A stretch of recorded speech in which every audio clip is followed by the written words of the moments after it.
আমরা মেয়েরা সংসারের জন্য যতই স্যাক্রিফাইস করি না কেন দিন শেষে আমাদের কোনো সুনামই হবে না। উল্টো শুনতে হবে সারাদিন ঘরে শুয়ে বসে কি করো, এত এত যে কাজকর্ম করি সেটা আর চোখে পড়বে না। আসসালামু আলাইকুম, সবাই কেমন আছেন?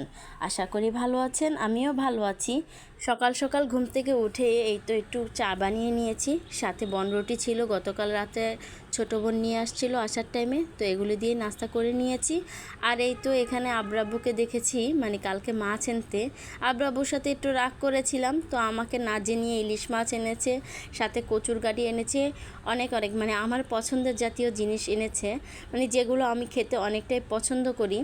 এই তো কিছুদিন আগে বলেছিলাম আব্রাব্বুকে যে আমার ইলিশ মাছ খেতে ইচ্ছা করতেছে কচুর গাড়ি দিয়ে, তো উনি নিয়ে আসছে, এই ইলিশ মাছ নিয়ে আসছে, সাথে কচুর গাড়ি, আবার কচুও নিয়ে আসছে। ফ্যান কচুটাও বলেছিলাম যে আব্রাব্বু ফ্যান কচুটা নিয়ে আসছো, গরু মাংস দিয়ে খাবো, তো এখানে দেখুন দুইটা নিয়ে আসছে। আর কোনটা দিয়ে ইলিশ মাছ রান্না করব ভেবে উঠতে পারতেছি না। সাথে অনেক কিছু এনেছিল, পটল এনেছিল, সবজি কিছু এনেছিল, তো ওগুলো আর দেখাইলাম না। যাই হোক, এখানে এই তো আমি সব সাজিয়ে একটু আপনাদের সাথে প্রেজেন্ট করলাম। আর এই তো ভাবতেছি কী দিয়ে রান্না করব, মানে কচু গাড়ি দিয়ে না কচু দিয়ে রান্না করব। তো অবশেষে আমি ভাবলাম যে কচুর গাড়ি দিয়েই রান্না করি, এটা দিয়ে হয়তো ভালো লাগবে। আর কচু কালকে ইনশাল্লাহ কী দিয়ে রান্না করা যায় দেখা যাক। যাই হোক, মাঝে মাঝে একটু রাগ করাটা ভালো, কারণ রাগ করলে হয়তো কিছু পছন্দের কিছু নিয়ে আসে আব্রাব্বু, তো আমার মনটা ভালো করার জন্য, যে ওর মনটা হয়তো ভালো হবে, হয়তো রাগটা কমবে। যাই হোক, রাগ করাটা আমার জন্য পজিটিভই হয়েছে। মাঝে মাঝে হাজবেন্ডের সাথে রাগ করতে হয় যেন কিছু পছন্দের জিনিস আমার জন্য নিয়ে আসে। আর আমি প্রায় প্রায় রাগ করলে আব্রাব্বু এভাবেই আমাকে মানে পছন্দের জিনিসগুলো নিয়ে আসে এবং তাড়াতাড়ি বাসায় চলে আসে যেন আমার রাগটা কমে।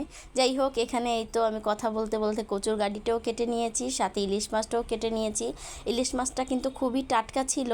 আর তো আমি এখন হলুদ মরিচ মেখে মানে আমি ভাজতে দিব, হালকা করে ভাজবো। আমি চেয়েছিলাম একটু মানে কাঁচা রান্না করতে, যেহেতু আমার ছোটো বোন একদমই কাঁচা মাছ পছন্দ করে না, তো ওর জন্য মানে আমার একটু ভাজা রাখতে হয়, তো এই জন্য একটু ভাবলাম যে হালকা পাতলা ভাজা দিই। এই তো এক এক করে সব মাছগুলো দিয়ে দিয়েছি, এখন একটু উল্টিয়ে পাল্টিয়ে নিব, মানে হালকা ভাজা দিব, একটু যেন কাঁচা কাঁচা থাকে, এত বেশি কাঁচাও না এত বেশি ভাজাও না, মানে মানে মিডিয়াম টাইপের। যাই হোক, এই তো মাছটা ভেজে এখন মাছটাও চড়িয়ে দিব।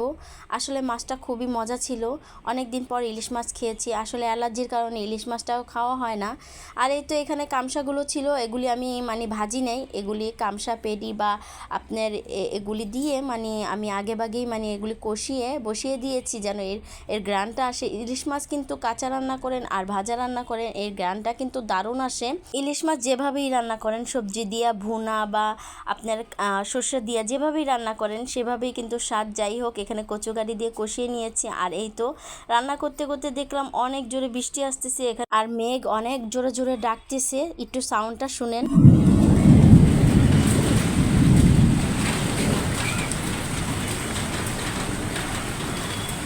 এত জোরে জোরে বৃষ্টি পড়তেছিল আর এত জোরে ঠাডা পড়তেছিল, মানে মেঘটা অনেক জোরে জোরে ডাকতেছিল। যাই হোক, আল্লাহ সবাইকে হেফাজত করুক, বন্যার হাত থেকে সবাইকে রক্ষা করুক। আর এই তো কথা বলতে বলতে আমার কচু গাড়ি দিয়ে মাছ ভুনাটা হয়ে গিয়েছে, আর এত মজা হয়েছিল আর দারুণ একটা কালার আসছে, খেতে কিন্তু অনেকটাই ভালো লেগেছে।